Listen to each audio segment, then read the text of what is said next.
के लिए चुना है। स्त्री पुरुष की महिमा के लिए सृजी गई है।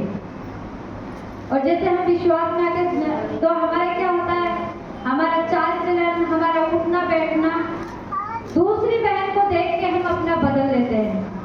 हम कभी ये नहीं सोचते कि हम अपने आप को बदल रहे हैं तो क्या इस पहली जाति की वो बहनें जो है हमको देखेगी तो उस पर कैसा प्रभाव पड़ेगा। तो यही कुछ बातें हम आज सीखेंगे कि अगर ये बातें हम अपने जीवन में सीखते हैं तो अब मेरा सबसे पहला बड़ा विषय यही है कि परमेश्वर के लिए पति को जीतने के तरीके क्या है। बाबाओं की बातें सुनते हो ना, पति को वश में करना, तो मैं वो आपको नहीं सिखा रही, लेकिन जो बाइबल के अनुसार ये हम अपने परिवार में अपने पति के अधीन रह के अपने परिवार के अंदर अपने चाल चलन को सुधार कर, जो कितनी बहनें कहती कि हमारे पति हमारे नहीं मानते हैं, कितनी बहनों के बीच में झगड़े होते, तो इन चीजों को लेकर कि आपका पति आपका रहे, वो दूसरी जगह कहाँ जाए, वो आपकी सुने, वो दूसरों की तरफ अपनी आंखों को ना लगाए, उसके लिए हमें किस तरीके से परमेश्वर के प्रति तैयार रहना है। हालेलुया।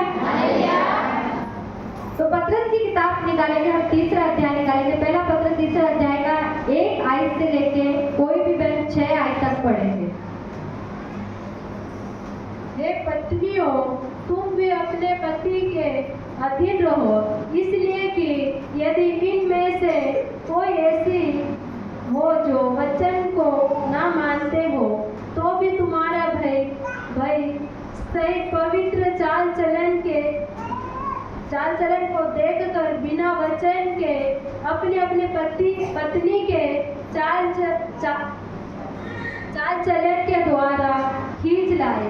तुम्हारा श्रृंगार दिखावटी ना हो, अर्थात बाल मुदना और सोने के गहने या भांति भांति के कपड़े पहनना, वरन तुम्हारा छिपा हुआ और वह गुप्त मनुष्यत्व नम्रता और मन की दीनता की अविनाशी सजावटों से सुसज्जित रहे, क्योंकि परमेश्वर की दृष्टि में इसका मूल्य बड़ा है।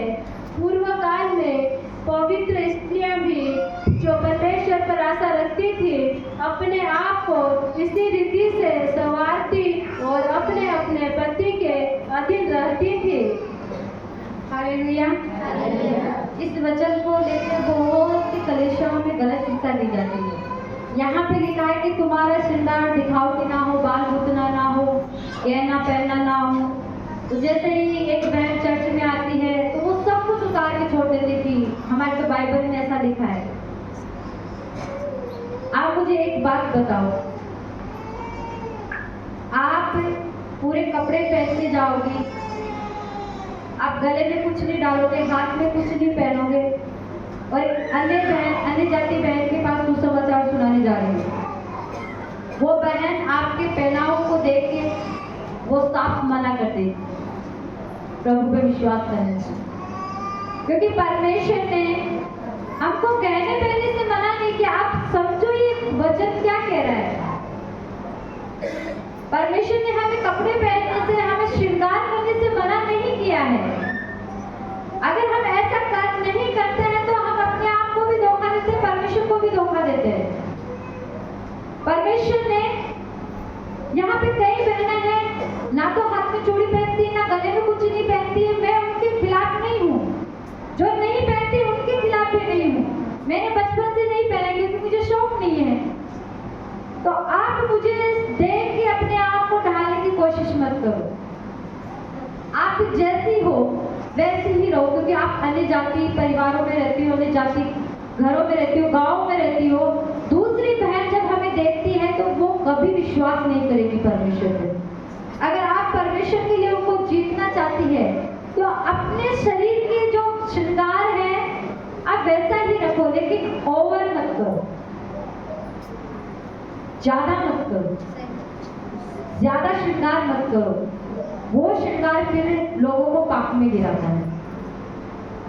बाइबल में कहा है कि दिखावटी अब अभी बाजारों में जाते तो कैसे पहले सज के आते, तो हमें वैसे नहीं जाना है।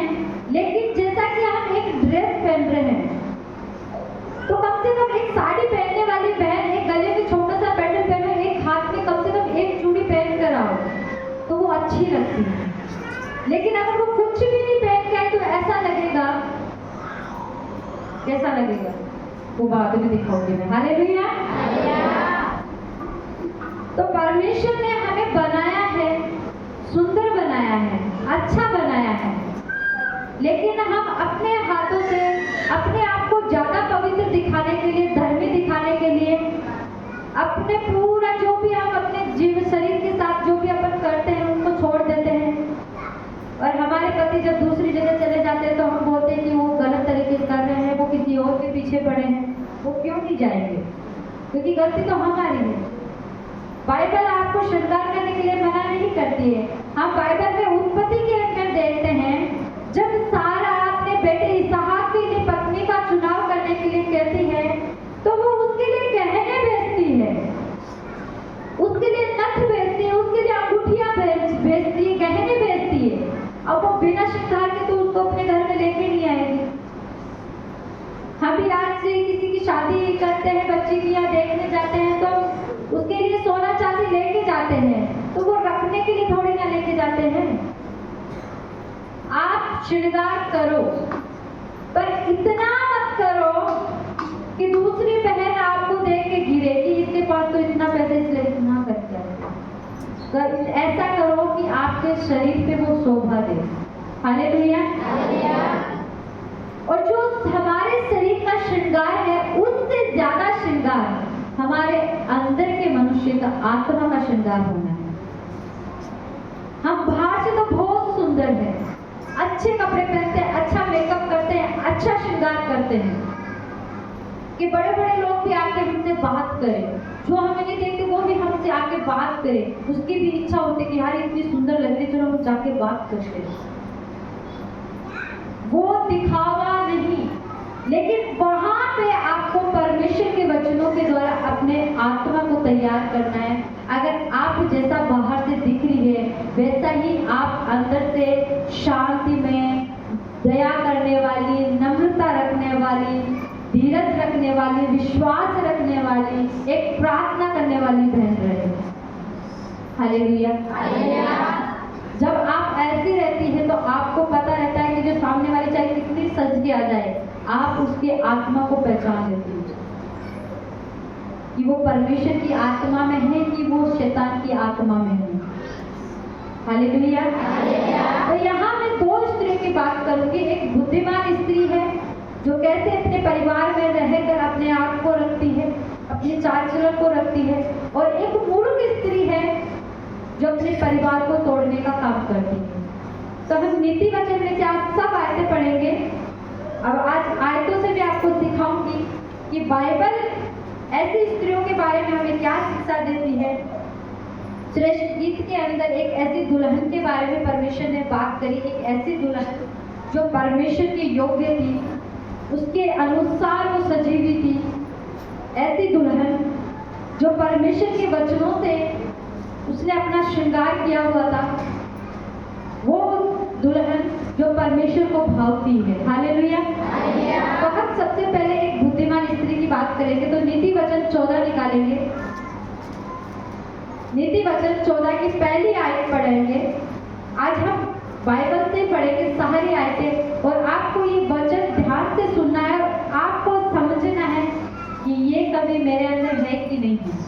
क्या आप बुद्धिमान स्त्री है तो क्या मैं बुद्धिमान स्त्री की तरह काम करती हूँ? हालेलुया। तो पहली आयत पढ़ेंगे। और बुद्धिमान स्त्री अपने घर को बनाती है, परंतु मूढ़ स्त्री उसको अपने ही हाथों से ढा देती है। लेकिन जो बुद्धिमान स्त्री होती है उसका पहला गुण यही होता है कि वो अपने परिवार पे सबसे ज्यादा ध्यान देती है। वो ये नहीं ध्यान देती मेरे मायके में क्या हो रहा है, मायके की बात नहीं कर रही। कई शादीशुदा बहनें आज भी मायके पे सबसे ज्यादा ध्यान देती कि मेरा परिवार तो मेरे पिता का घराना ही है। लेकिन आपका पिता का घराना वो था, लेकिन जब आपने शादी कर ली तो अब आपके पिता का घराना आपका ससुराल है, क्योंकि आपके सास ससुर ही आपके माता पिता है और वही आपका घर है। और ऐसी स्त्री जो एक बुद्धिमान से, एक बुद्धि से चलती है, एक परमेश्वर का विवेक लेके चलती है, तो वो पड़ोसी के घर पे ध्यान नहीं देती, वो अपने मायके के घर पे ध्यान नहीं देती कि अपने परिवार टूट रहा है कि जुड़ रहा है, क्या हो रहा है। वो सबसे पहले अपने परिवार को बनाती है, जिस घर में वो आई है जिस घर में वो रह रही है उस घर को वो बनाती है। हालेलुया। और एक जो मूर्ख स्त्री होती है, जिसके अंदर विवेक नहीं होता है, जो हर बात में बकबक करती है, वो अपने परिवार को हमेशा तोड़ती है, उसको बिखेरती है, और चाहे वो कितनी भी प्रार्थना कर ले परमेश्वर के सामने, परमेश्वर उसकी प्रार्थना नहीं सुनता। वो हमेशा खड़ी रहेगी, मैं बीमार रहती हूँ, मेरे परिवार में आज भी लड़ाई झगड़ा है, मेरा पति आज भी नशा करता है, मेरे बच्चे नहीं सुधरते। ये उस स्त्री के घर में होता है जो अपने घर से ज्यादा दूसरों के घर पे ध्यान देती है। हालेलुया। इसलिए हमें एक बुद्धिमान स्त्री बनना है और हमें सबसे पहले अपने परिवार की जिम्मेदारी को उठाना, अपने परिवार को बनाना है। दूसरी आयत हम पढ़ेंगे, नीति वचन 11 की 16 आयत पढ़ेंगे।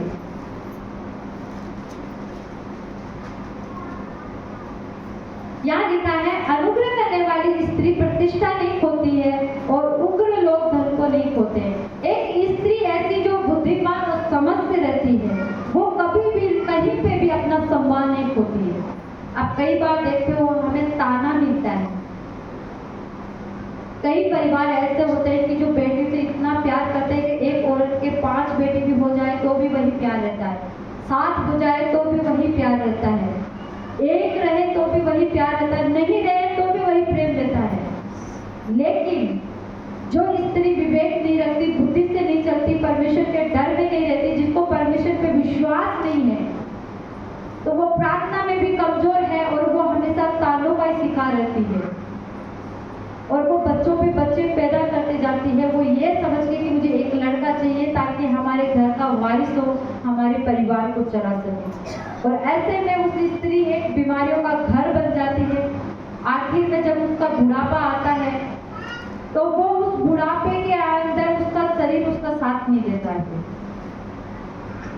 इसलिए एक बुद्धिमान स्त्री हमेशा ये सोच के चलती है कि मैं अपने परिवार में अपने पति को समझाकर, भले ही लड़का हो कि नहीं हो, ज्यादा से ज्यादा 2 बच्चों के ऊपर नहीं रखेगी। आपको ऐसा लगता है कि लड़कियां कुछ नहीं कर सकती, जितना लड़के आपका साथ नहीं देंगे उतना लड़कियां आपका साथ देती। जिस घर में बेटी है, बाइबल क्या कहती है, ध्यान से सुनो इस वचन को, अनुग्रह करने वाली स्त्री अपने सम्मान को नहीं खोती और उस घर में धन होता है। जिस घर में बेटी होती है वो घर सौभाग्यशाली होता है, वो घर एक सम्मान का पात्र होता है। आप देखना जिस घर में लड़कियां नहीं उस घर की हालत क्या होती है। जिस घर में बेटियां नहीं है वो उनके अंदर कैसी जिज्ञासा होती है कि हमारी भी एक बेटी होती तो साथ मेरा दुख समझ सकती। हालेलुया। तो अगर आपके पास 2 है तो भी धन्यवाद करो, ज्यादा हो गई तो ज्यादा आस मत करो लड़के की, परमेश्वर का धन्यवाद करो, क्योंकि सलोपात की 7 बेटियां थी, बेटा नहीं था, उसने कभी ज्यादा नहीं करी, लेकिन परमेश्वर का धन्यवाद कि परमेश्वर ने उन 7 बेटियों को उनके चाचा, उनके जो पिता के घराने के थे, उनके ताऊ ताई जी थे, सबके बराबर जमीन दी और उन बेटियों के द्वारा ही उनका वंश चला। हालेलुया। आगे हम पढ़ेंगे नीति वचन 18 का 22 पढ़ेंगे। तो परमेश्वर के लिए एक स्त्री जो बुद्धि रखती है, ये बातें अपने घर को कैसे बनाना है। इस समय में ऐसा हाल है, गांव के ये ज्यादा गांव में ज्यादा चीजें देखने को मिलती है, क्योंकि गांव के लोगों में पढ़ाई लिखाई नहीं है, वो समझ नहीं पाते, उनको कोई शिक्षा देने वाला नहीं बनता है, लेकिन आदमी लोगों ने उनको मशीन बना दिया है बच्चे पैदा करने वाले। जब तक लड़का नहीं हो तब तक चलने दो। तो हमें परमेश्वर से प्रार्थना करनी कि प्रभु तूने मुझे तो बुद्धि दी है, लेकिन तू मेरे पति को भी बुद्धि दे, क्योंकि ये सब कुछ तेरी ओर से ही होता है, गर्भ का फल तो तू ही देता है। यिर्मयाह की किताब में लिखा है कि जो कोख को खोलता है वो बंद करना भी जानता है, जो बच्चे देता है वो उनको लेना भी जानता है। हालेलुया। इसलिए हमें परमेश्वर का धन्यवाद करना है कि हम बांझ नहीं हैं, परमेश्वर ने हमें दिया है। हमारी भूमि बंजर नहीं है। बोलने वाले ऐसा ही बोलेंगे, शैतान कभी नहीं चाहेगा कि आप सुखी रहे। उसने यीशु मसीह को सताया तो वो हमें क्यों नहीं सताएंगे। तो जो परमेश्वर ने हमें आशीष दी है, उस आशीष को हमें आवर के रखना है, उसको ध्यान से रखना, उसको संभाल के रखना। कहीं ऐसा नहीं वो आज एक दूसरी आशीष के चक्कर में जो आशीष है उसको भी हम खो दें। नीति वचन 18:22 पढ़ेंगे। जिसने स्त्री प्यार ली उसने उत्तम पदार्थ पाया और यहोवा का अनुग्रह उस पर हुआ। हालेलुया। जिस व्यक्ति ने स्त्री पाई है, जिसने शादी कर ली, उस परिवार के अंदर शैतान सबसे ज्यादा काम करता है। क्यों? क्योंकि वो जब एक परिवार एक जुटा है, दो तन एक तन होता है। आप देखते हो, अगर हम युद्ध में जाते हैं, खाली हाथ जाएंगे तो शैतान क्या करेगा? हमें हरा देगा। लेकिन हमारे हाथ में सारे हथियार हैं, तलवार भी है, ढाल भी है, हमने कपड़े भी पहन रखा है कि ताकि वो हम पे हमला नहीं कर सके, तो हम उस युद्ध में जीत जाते हैं। तो एक पति और पत्नी भी जब वो शादी करते हैं वो अलग थे, लेकिन जब वो शादी कर लेते हैं तो वो एक ही हो जाते हैं। तो बोलते हैं कि किताब में लिखा है कि जो दो तन जब एक होता है तब गर्म होता है। आप किसी पड़ोस वाली बहन को कभी ऐसे टच करके देखना, एक गर्मी फील होती है।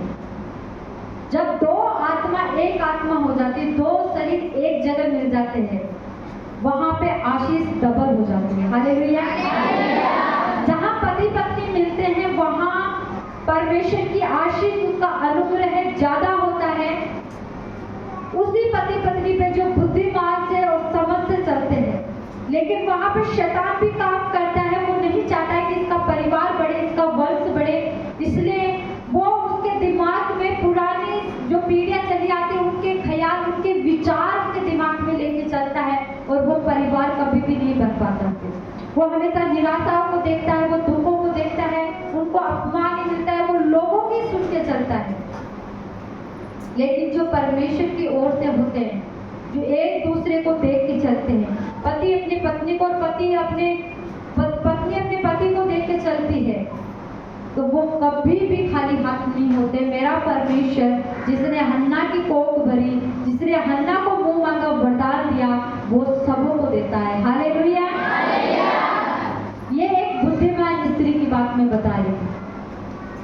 और आखिरी बात है वो नीति वचन पूरा 31 अध्याय आप पढ़ लेना घर जाके, कि एक बुद्धिमान जो स्त्री है उसको पता होता है कि मुझे कैसे अपने परिवार को बनाना है, कैसे अपनी बेटियों को वही शिक्षा देने की तू जब शादी करके जाए तो तू अपने परिवार की चीजें करना।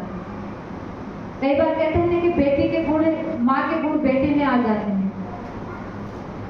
ये कई बार गलत होता है, क्योंकि कई बार जो माँ अपने परिवार में अपनी बेटी को नहीं सिखा पाती, वही बातें जब वो शादी करके ससुराल में जाती है, उसकी वो जो सास और माँ बन जाती है वो सिखाती है।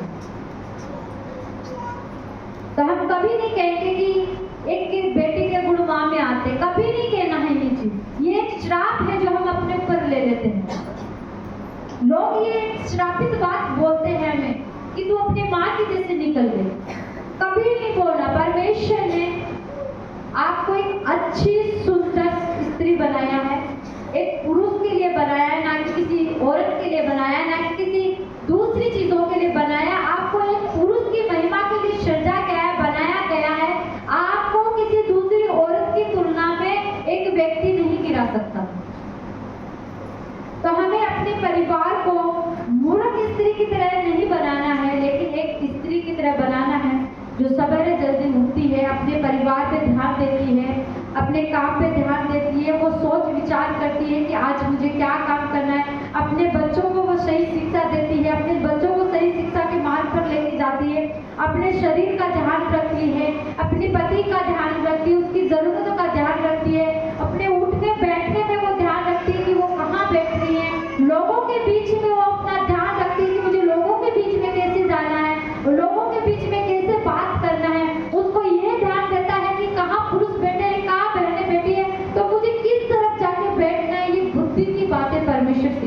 हालेलुया।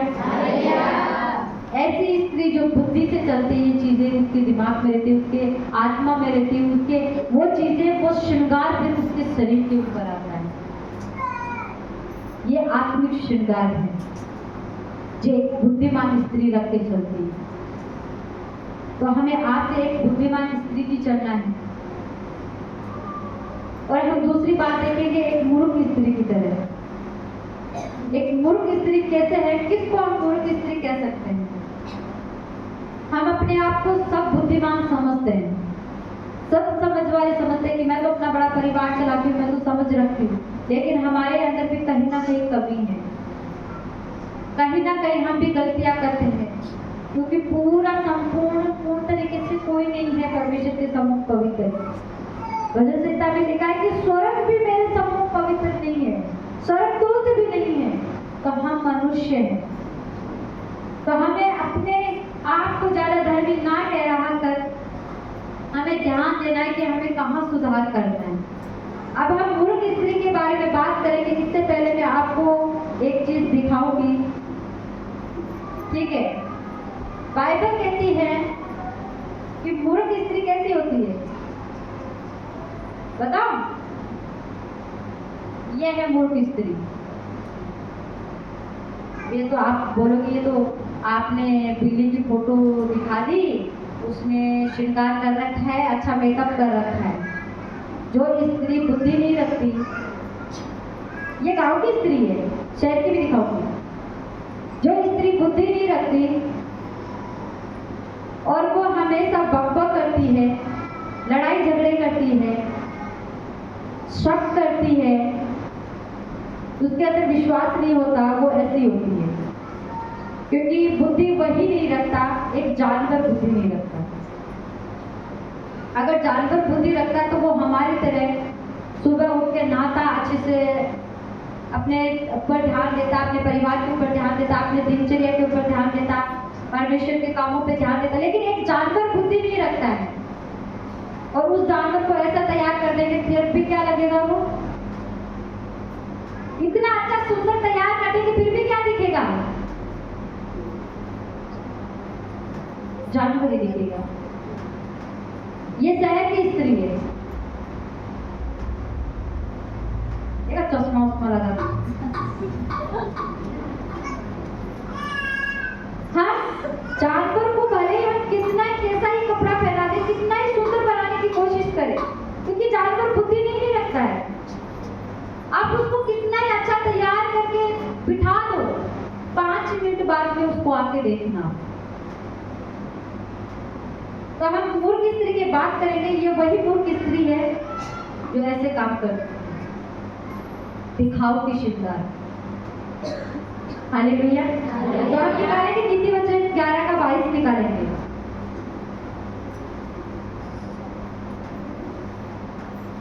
जो सुंदर स्त्री विवेक नहीं रखती, वह पुतुल मतलब नाक में सोने की नथ पहने हुए सुअर के समान होती है। ये मैं नहीं कह रही, बाइबल कह रही। जो स्त्री बुद्धि नहीं रखती, समझ नहीं रखती, विवेक नहीं रखती, अपने अंदर प्रेम नहीं रखती, दया नहीं रखती, धीरज नहीं रखती, वो स्त्री कैसी होती है? अभी दिखाया ना मैंने। आप जांचना कि वाकई में जैसी मैं हूँ, क्या मैं अंदर से भी इतनी ही पवित्र, इतनी नम्र दिखती हूँ? क्या इतनी दया मेरे अंदर भी है? क्या इतना धीरज मेरे अंदर भी है? क्या बोल रही है बाइबल यहाँ पे? एक सुंदर स्त्री जो विवेक नहीं रखती है,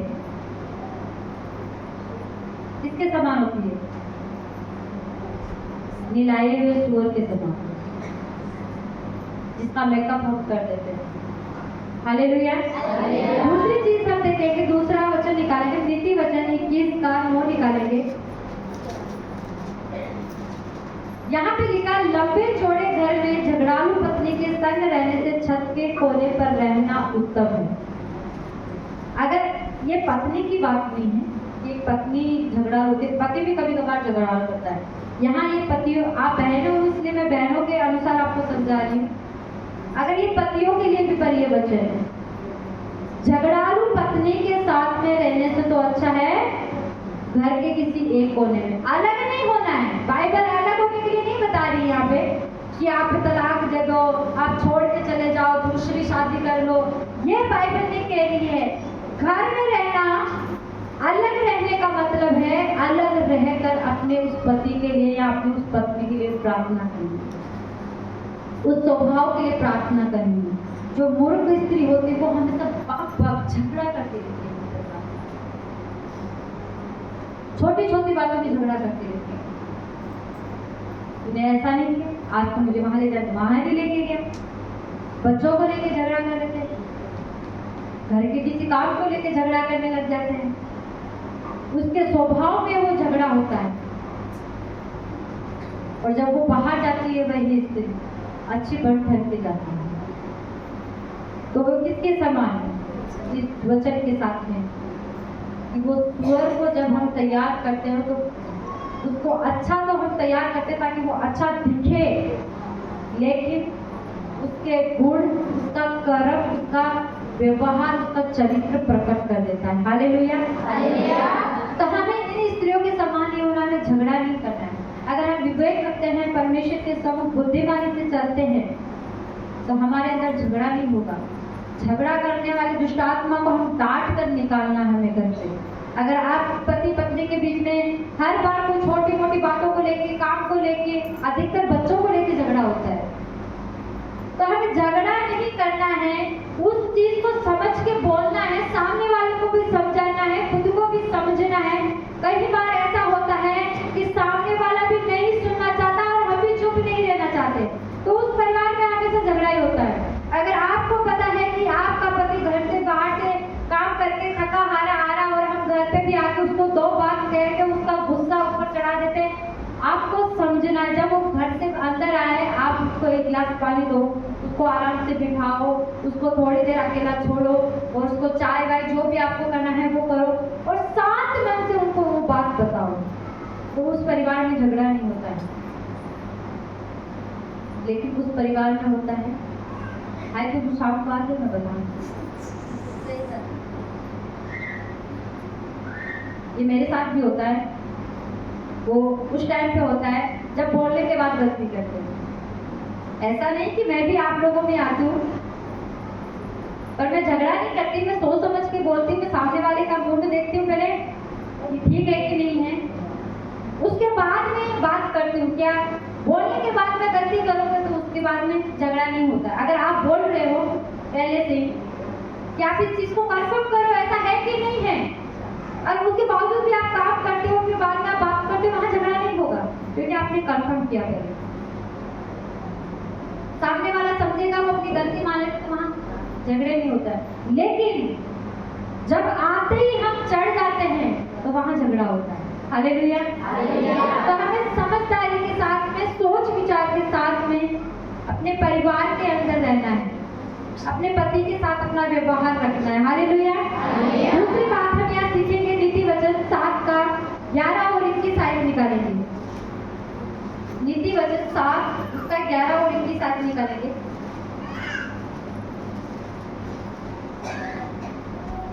वह शांति रहित और चंचल थी और अपने घर में नहीं ठहरती थी। एक ऐसी बहन जिसको अपने परिवार से ज्यादा मायका अच्छा लगता है, अपने परिवार से ज्यादा अपने रिश्तेदार अच्छे लगते हैं। ये मैं नहीं कह रही, आप जाके उठ के मत बोल देना भाभी ने तो ऐसा बोले, ये मैं नहीं कह रही, ये बाइबल कह रही है, ये आपके सामने दे। आप अगर आप मेरे पे विश्वास, आपकी बाइबल में क्या लिखा है आप सुना दीजिए। सुशीला बहन, आपकी बाइबल में क्या लिखा है सुना दो इनको। 7 का 11। वो शांति रहती और चंचल थी और अपने घर में ना ठहरती थी। हालेलुया। एक ऐसी बहन जो शादीशुदा है, जिसकी जिम्मेदारी उसका परिवार है, लेकिन माँ का प्यार, बहनों का प्यार उसके घर को तोड़ता है। अगर आप सबसे ज्यादा अपने परिवार से अटैच है, एक शादीशुदा बहन सबसे ज्यादा अपने परिवार से, अपने रिश्तेदारों से अटैच है, आपके घर को परमेश्वर कभी नहीं बनाएगा। आपके घर में हमेशा लड़ाई झगड़े होंगे, आपके घर में अशांति रहेगी, आपके घर में हमेशा क्लेश ही रहेगा। अगर आप ये सोचते थे मेरे परिवार में काम करने वाला मैं चली, मेरे परिवार में आज ये हो गया मैं चली, आज मेरे परिवार में शादी है मैं चली जाऊँ, आज मेरे परिवार में मेरी मम्मी बीमार हो गई, मेरा पापा बीमार हो गए मैं चली जाऊँ, उस परिवार में कभी भी शांति नहीं रहेगी और वो बहन कभी अपने घर में नहीं रहती। जो बहन एक पत्नी अपने घर में नहीं रहती है, आप हमेशा देख लेना उसका घर कभी सुरक्षित नहीं रहता है। वो कभी ना तो शरीर से बढ़ पाते हैं, ना वो आत्मा में बढ़ पाते हैं, ना वो परिवार के रिश्तेदार के किसी प्रेम में बढ़ पाते हैं। इसलिए हमें अपने परिवार को बुद्धिमान स्त्री की तरह अपने परिवार पे ध्यान देना चाहिए।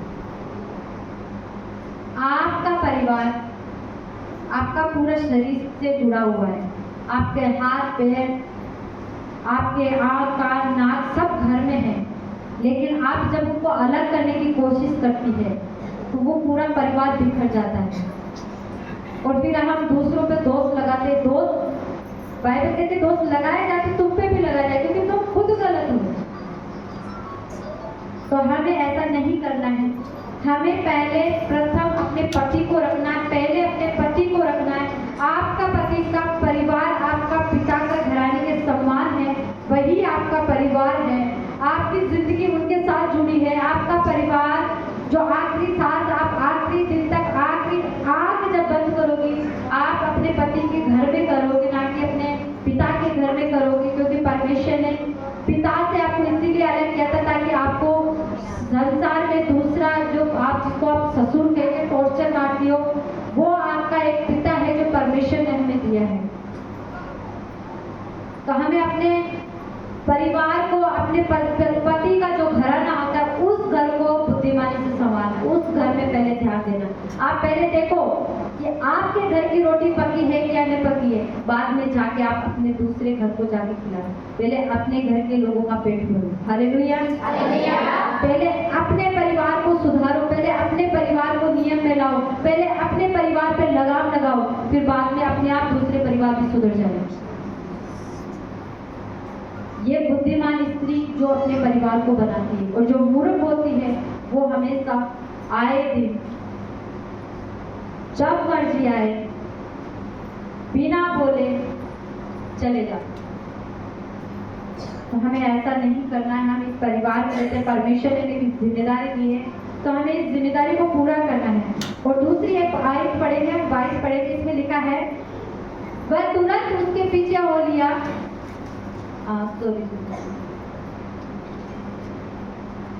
सात पढ़ रहे थे क्या? 7 का 21 पढ़ेंगे। ऐसी बातें कहकर उसने अपनी प्रबल माया में फंसाया और अपनी चिकनी चुपड़ी बातों से उसको अपने वश में कर दिया। ऐसी बहनें जो शांत रहती है लेकिन उनके अंदर बहुत कुछ चलता है, उनकी बातें आपको इतनी प्यारी लगेगी, इतनी प्यारी लगेगी।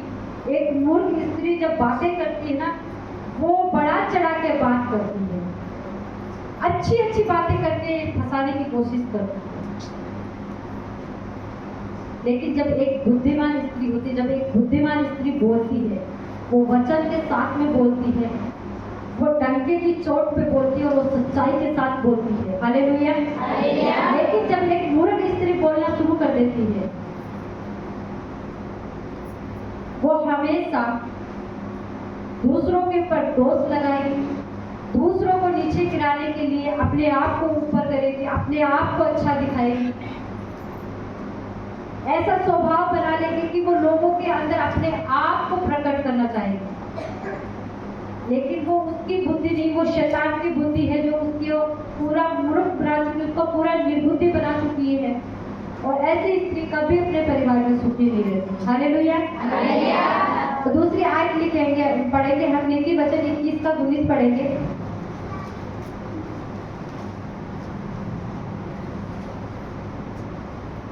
नीति वचन 21:19 में लिखा है कि झगड़ालू और चिढ़ने वाली पत्नी के संग रहने से तो अच्छा है कि जंगल में चले जाए।